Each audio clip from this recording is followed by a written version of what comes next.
If Strait of Hormuz doesn't open immediately, we will make Iran into Stone Age. അമേരിക്കയുടെ പ്രസിഡന്റായ Donald Trump ഈ അടുത്ത് പുറത്തുവിട്ട ചില പ്രസ്താവനകളിലൊന്നാണിവ. നിങ്ങൾ ഉടനെ തന്നെ സ്ട്രൈറ്റ് ഓഫ് ഹോർമുസ് തുറന്നു കൊടുത്തില്ലെങ്കിൽ ഞങ്ങൾ ഇറാനെ ആക്രമിച്ച് ഒരു കല്ലുശിലായുഗത്തിലോട്ട്, അതുപോലെയുള്ള ഒരു ദരിദ്ര രാഷ്ട്രത്തിലോട്ട് ഞങ്ങൾ തള്ളിവിടുമെന്നുള്ളത്. എന്താണ് ഇതിന്റെ പിന്നിലെ വാസ്തവം? തീർച്ചയായും ഈ ഇറാൻ ഇസ്രായേൽ അമേരിക്ക യുദ്ധം തുടങ്ങിയിട്ട് ഒരു മാസത്തോളമായി. ഇതോടുകൂടി ഈ ഒരു ഏകദേശം 10% എണ്ണ പോലത്തെ പ്രൊഡക്ട്സ് ഈ ഒരു സ്ട്രൈറ്റ് ഓഫ് ഹോർമോസിലൂടെയാണ് പല രാജ്യങ്ങളിലേക്കും, ഇന്ത്യ പോലത്തെ പല രാജ്യങ്ങളിലേക്കും എത്തിക്കൊണ്ടിരുന്നത്. ഇതോടുകൂടി അത് അവിടെ സ്റ്റോപ്പായിരിക്കുകയാണ്. കാരണം ഇറാനിലുള്ളവർ ആ ഒരു സ്ട്രൈറ്റ് ഓഫ് ഹോർമോസിനെ കയ്യേറിയിട്ടുണ്ട്. അപ്പോൾ തീർച്ചയായും അങ്ങേയറ്റത്ത് നടക്കുന്ന ഈ ഒരു യുദ്ധം, ഇങ്ങേയറ്റത്ത് കിടക്കുന്ന ഈ ഒരു കൊച്ചു കേരളത്തിൽ വരെ വലിയ പ്രകമ്പനങ്ങൾ ഉണ്ടാക്കുന്നുണ്ട്. ഒരു സാധാരണക്കാരനെ നോക്കുമ്പോൾ, ഒരു ഹോട്ടൽ ജീവനക്കാരനോ അതേപോലത്തെ ഒരു സാധാരണ ജോലി എടുത്തുകൊണ്ടിരിക്കുന്ന നടത്തി പോകുന്ന ആളുകളൊക്കെ നോക്കുമ്പോൾ അവർക്കൊക്കെ വലിയൊരു പ്രയാസമാണ് ഇതിലൂടെ ഉണ്ടാകുന്നത്. കാരണം അവർക്കുള്ള ഗ്യാസോ എണ്ണയോ ഒന്നും ഇങ്ങോട്ട് ഈ ഒരു ഇന്ത്യയിലേക്ക്, ഈ ഒരു കൊച്ചു കേരളത്തിലേക്ക് എത്തുന്നില്ല. ഈ ഒരു യുദ്ധം കൊണ്ട് ഇവരുടെ ജീവിതം നശിച്ചുകൊണ്ടിരിക്കുകയാണ്.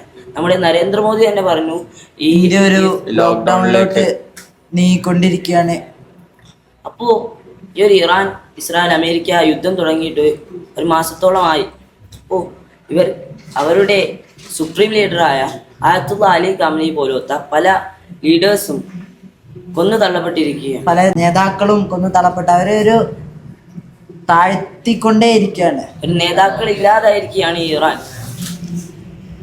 അപ്പോൾ ഈ ഒരു സുപ്രീം ലീഡർ എന്ന ഒരു കൺസെപ്റ്റ് നമുക്ക് ഇറാനിൽ മാത്രമാണ് കാണാം. മറ്റൊരു രാജ്യത്തും ഇല്ലാത്ത ഇത്തരത്തിലുള്ള ഒരു സുപ്രീം ലീഡർ എന്ന ഈ ഒരു കൺസെപ്റ്റ് നമുക്ക് ഇറാനിൽ മാത്രമേ കാണാൻ സാധിക്കും. അത് നമുക്ക് ഇറാൻ ചരിത്രത്തിലേക്ക് കാണാനുണ്ട്. ഇറാനിലെ അവസാനം രാജഭരണം 1979 രാജഭരണം കഴിയുന്നത് മൊണാർക്കി പെഹ്ലവി രാജഭരണം. ഇതിലെ രാജാവായിരുന്ന റിസാ ഷാ പെഹ്ലവി. ഇദ്ദേഹം ഈ അമേരിക്കയും ഇസ്രായേലുമായി നല്ല കരാറുകൾ ഒപ്പുവെക്കുന്നുണ്ട്. മാത്രമല്ല നമുക്കറിയാം, ഇസ്രായേലിനെ സ്വന്തം രാജ്യമായി അംഗീകരിക്കുന്ന 2ാമത്തെ മുസ്ലിം രാജ്യമാണ് ഈ ഇറാൻ എന്നുള്ളത്. അതും ഇദ്ദേഹമാണ് അവിടെ അംഗീകരിച്ചു കൊടുക്കുന്നത്. ഇദ്ദേഹം അമേരിക്കയും ഇസ്രായേലുമായി പുലർത്തിയ ബന്ധം അത്രക്കും അടുത്ത ബന്ധമായിരുന്നു. പക്ഷെ അദ്ദേഹത്തിന് അവിടെ പറ്റിയ ഫാൾട്ട് എന്ന് വെച്ചാൽ അദ്ദേഹം ഇതൊന്നും ഈ ജനങ്ങളോട് പറഞ്ഞില്ല. ജനങ്ങൾക്കറിയില്ല ഇങ്ങനെ ഒരു സംഭവം നടക്കുന്നുണ്ട്, പല കാര്യങ്ങളും നടക്കുന്നുണ്ട്. അങ്ങനെ അവസാനം 1979 ജനങ്ങൾ ഇതറിയുകയും ഇതിനെതിരെ തിരിയുകയും ചെയ്തു. അങ്ങനെ 1979 ഇദ്ദേഹത്തെ നാടുകടത്തുകയും അവിടെ ഇറാനിൽ ഒരു രാജഭരണം ഇല്ല എന്ന് തീരുമാനിച്ചുകൊണ്ട് ഇസ്ലാമിക് റിപ്പബ്ലിക്കാനായി തീരുമാനിക്കുകയാണ്. അങ്ങനെ അവിടെ 1979 ആദ്യമായി ഒരു സുപ്രീം ലീഡർ വരികയാണ്, റൗഹുല്ല ഖാംനായി എന്നുള്ള അദ്ദേഹം. ആ സമയത്ത് അവിടെ ഒരു ഇലക്ഷൻ നടന്നിട്ടുണ്ടെങ്കിലും അദ്ദേഹമാണ് സുപ്രീം ലീഡറായി തെരഞ്ഞെടുക്കപ്പെട്ടത്.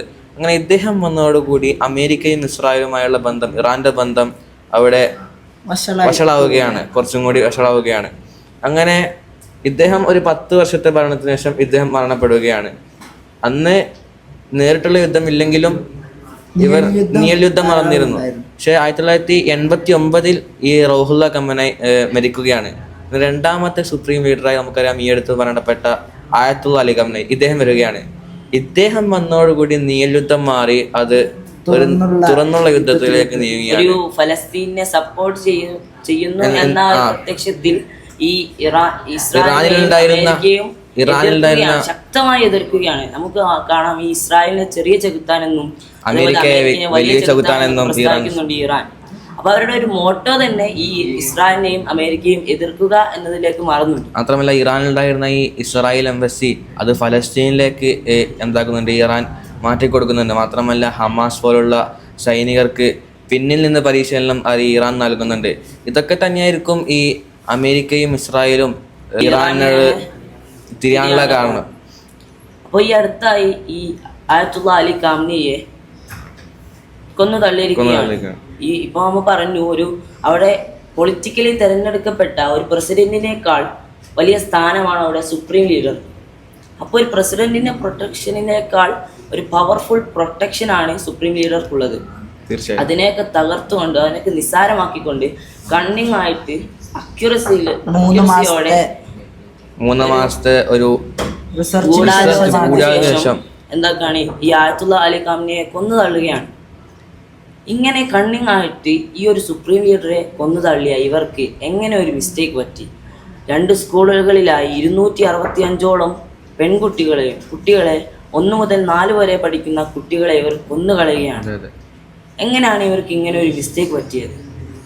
It's not a mistake. അതൊരിക്കലും നമുക്കൊരു മിസ്റ്റേക്കായിട്ട് കാണാൻ സാധിക്കില്ല.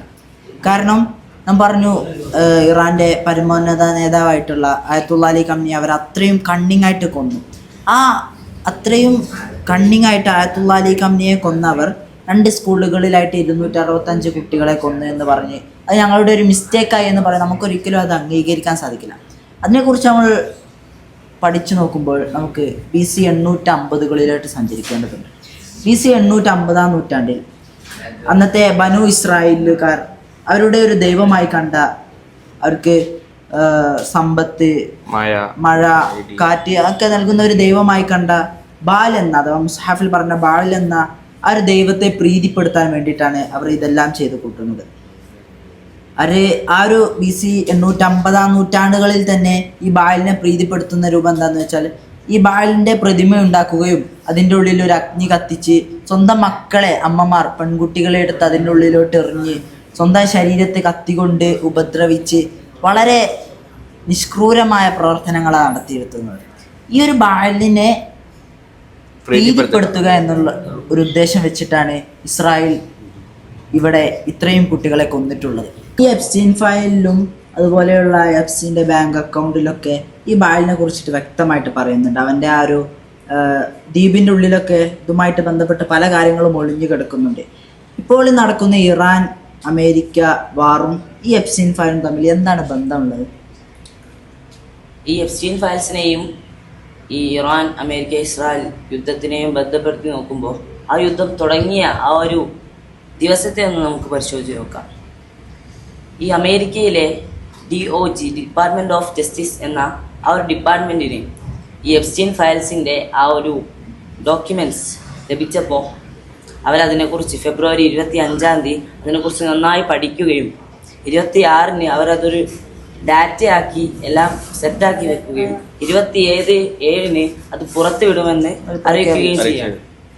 അപ്പോൾ 28-ാം ദിവസം ഫെബ്രുവരി 28 അമേരിക്കൻ ജനത എണീക്കുമ്പോൾ പത്രത്തിൽ കാണുന്നത് എപ്സ്റ്റീൻ ഫയൽസ് വന്നു എന്നുള്ളതല്ല, മറിച്ച് ഈ അമേരിക്ക ഇറാനിലെ ടെഹ്റാനിലേക്ക് ആക്രമിച്ചു എന്നുള്ള ആ ഒരു ഭീകരമായ വാർത്തയാണ് ഈ അമേരിക്കൻ ജനത കാണുന്നത്. അവിടെയാണ് നമുക്ക് കാണാൻ സാധിക്കുന്നത് ഡൈവേർഷണറി വാർ ടാക്ടിക് എന്ന് വെച്ചാൽ ഈ എപ്സ്റ്റീൻ ഫയൽ ഉയർന്നു വന്നാൽ തീർച്ചയായും ഈ ഒരു ട്രംപിൻ്റെ പദവി അമേരിക്കയിൽ നിന്നും നഷ്ടപ്പെട്ടു പോകും. അപ്പോൾ ആ ഒരു തൻ്റെ ജനങ്ങളിലുള്ള തന്നോടുള്ള ആ ഒരു പ്രീതി തന്നിലേക്ക് തന്നെ തിരിച്ചു വിടാൻ വേണ്ടി ആ ഒരു ഡൈവേർഷണറി വാർ ടാക്ടിക് അദ്ദേഹം അവിടെ ഉപയോഗിക്കുകയാണ്. ഇത് അമേരിക്കയുടെ ആ ഒരു ചരിത്രത്തിലേക്ക് നോക്കുമ്പോൾ 1900-കളിൽ പ്രസിഡൻ്റായിരുന്ന ബിൽ ക്ലിൻടൺ അദ്ദേഹത്തിനെതിരെയും ഇങ്ങനെ ഒരു പരാമർശം വരികയും അദ്ദേഹം ഒരു കോർട്ടിലേക്കൊക്കെ എത്തുന്ന ആ ഒരു രൂപത്തിലേക്കാവുമ്പോൾ അദ്ദേഹം ചെയ്യുന്നത് എന്താണെന്ന് വെച്ചാൽ ഈ സുഡാനിലേക്കും അതേപോലെ തന്നെ അഫ്ഗാനിസ്ഥാനിലേക്കൊക്കെ ക്രൂയിസ് ബോംബുകൾ ഇടുകയാണ്. അവിടെ നിന്നും അവരുടെ ശ്രദ്ധ തിരിച്ചെടുക്കാൻ വേണ്ടിയിട്ട് അദ്ദേഹം ഇങ്ങനെ എന്താക്കാണ് മറ്റു രാജ്യങ്ങളെ ആക്രമിച്ച് ആ ഒരു യുദ്ധത്തിലൂടെ പ്രീതി തങ്ങളിലേക്ക് എന്നെ തിരിച്ചെത്തിക്കുകയാണ് ഇതിലൂടെയുള്ള ലക്ഷ്യം. ഈ ഒരു വാറിനെ പലരും എപ്സ്റ്റീൻ വാർ എന്ന് പോലും പറയാനുള്ള കാരണം തീർച്ചയായും ഇത് തന്നെയാണ്. ഒരു ചോദ്യം മുന്നോട്ടിട്ട് നമുക്ക് അവസാനിപ്പിക്കാം. ഈ യുദ്ധം ആര് വിജയിക്കും ആര് തോൽക്കും എന്നുള്ളതല്ല പ്രധാനം. ഈ യുദ്ധം കൊണ്ട് ലോകം എന്ത് നേടും? യുദ്ധം ലോകത്തിൻ്റെ ഹൃദയത്തിൽ ഏത് തരത്തിൽ മുറിവ് പറ്റിപ്പിക്കുമെന്ന് നമുക്ക് കാത്തിരുന്ന് കാണാം.